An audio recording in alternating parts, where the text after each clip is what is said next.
ఓం శ్రీమాత్రే నమః. నమస్తే అండి, ఎలా ఉన్నారండి? అంతా బాగున్నారా? నేను కూడా బాగున్నానండి. ఇదేం కూర అనుకుంటున్నారా? కాకరకాయ మసాలా కూర అండి. ఎలా చేశాను అనుకుంటున్నారా?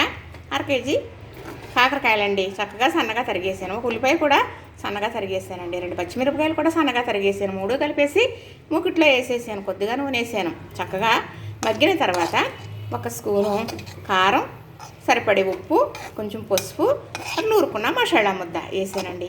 ఇది రైస్లో కలుపుకుని తింటుంటే సేదు తెల్లదో సేదు ఉండదని మాత్రం చెప్పను కానండి, రుచి అయితే చాలా బాగుంటుంది. దాంట్లో చేతి ఎక్కడికి పోతుంది, కానీ ఆ రుచి వల్ల చేతిని పట్టించుకోము, మనం తినాలి. మనం ట్యాబ్లెట్ వేసుకోవాలి అంటే చాలా చేదుగా ఉంటుంది. మరి ట్యాబ్లెట్ గొంతుకు దిగదండి, ముక్కల కింద కూడా చేసుకుని వేసుకుంటారు. ఎందుకని? మనకు రోగం తగ్గాలని కదా.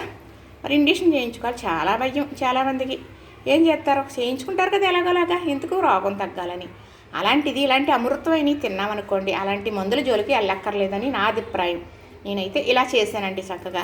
ఎప్పుడు ఇలా చేస్తూ ఉంటాను. మా వారికి ఇది కూడా చాలా ఇష్టం. ఎలా చేసేసినా కూడా బాగుందని అంటారండి. అందులో సేదు ఉండాలి, సేదు లేకుండా ఇలాగా అంటారు. నేను ఇలా పైన గొనుకులు ఉంటాయి కదా, అది కూడా నేనేం చెక్కనండి.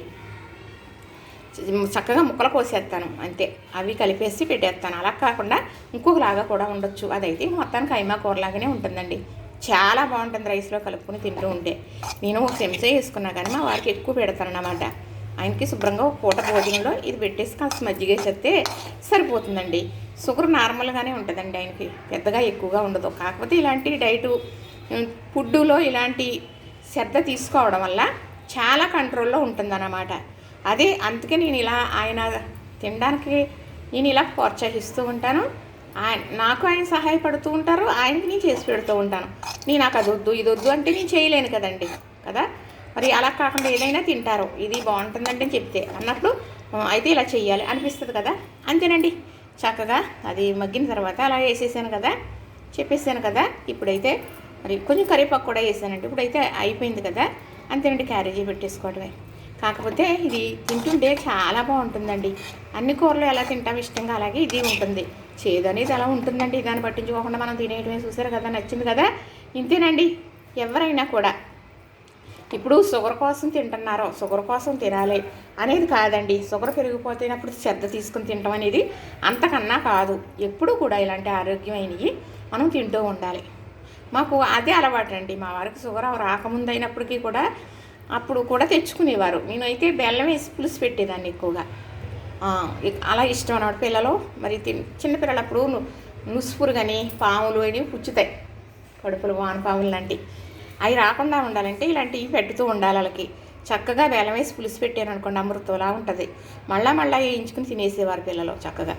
అయితే కాకరకాయలో గింజలు మాత్రం ఉంచేస్తానండి. అవి వేగిన తర్వాత ఇందులో ఇలాగా మరి చేస్తాం కదా, ఇందులో వాటర్ అనేది వేలేస్తామండి. అప్పుడు ఈ గింజలు కూడా మనకి ఏదో పప్పులు వేసుకుని పోపు పెట్టుకున్నట్టు కరకల్లాడుతూ పంటికి తగులుతూ చాలా బాగుంటుంది. కాకరకాయ అటు ఇటు తొడుములు ముచ్చుకుతూ కోసేసి తీసేయాలి తప్ప అంతకన్నా మనం ఏమీ చేయవలసిన అవసరం. చక్కగా సన్నగా కోసేసుకుని వండేసుకుంటే.